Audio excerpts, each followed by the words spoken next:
ระยะนี้ไปติดตามที่กระทรวงสาธารณสุขได้รับอุปกรณ์การแพทย์และวัคซีนช่วยเหลือจากสมาคมพัฒนาเศรษฐกิจอาซีจีนและบริษัทลาวอาซีพัฒนาเศรษฐกิจและการลงทุนจำกัดในมูลค่า10 ล้านกว่าหยวน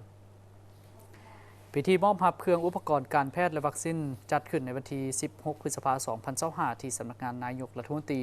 มอบโดยทานส่วนซุนจี้ประธานสมาคมพัฒนาเศรษฐกิจอาซีจีนรับโดยดร.บุญแฝงภูมิไลสิทธิ์รัฐมนตรีกระทรวงสาธารณสุขโดยการเข้าร่วมของท่านสอนไซสิพันดอนนายกรัฐมนตรีพร้อมด้วยภาคส่วนที่เกี่ยวข้องสำหรับเครื่องที่สมาคมพัฒนาเศรษฐกิจอาซีจีนและบริษัทอาซีพัฒนาเศรษฐกิจและการลงทุนจำกัดนำมามอบในครั้งนี้ประกอบมีอุปกรณ์การแพทย์และวัคซีนรวมมูลค่า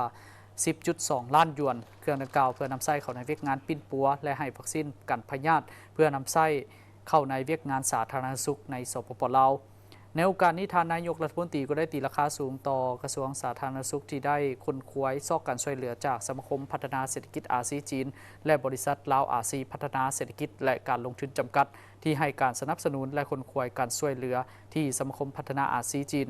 การช่วยเหลือในครั้งนี้จะเป็นการประกอบส่วนอันสำคัญเข้าในเวียกงานการบริการให้การปิ้นปัวและการบรรลุเป้าหมายการสักวัคซีนป้องกันพยาธิที่วางไว้โดยทางกระทรวงสาธารณสุขจะนำเอาอุปกรณ์และวัคซีนดังกล่าวไปนำไส้ให้เกิดประโยชน์สูงสุดให้ถึงกลุ่มเป้าหมายในการหาวัคซีนอย่างทั่วถึงแนวใส่บรรลุเป้าหมายในการสักวัคซีน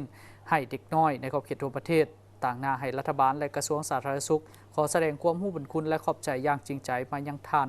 ประธานสมาคมพัฒนาอาซีจีนและบริษัทลาวอาซีพัฒนาเศรษฐกิจและการลงทุนจำกัดที่ได้เอาใจใส่ให้การช่วยเหลือให้แก่สปป.ลาวเว้ารวมและสปอร์ตคอมเมนต์เวียกงานสาธารณสุข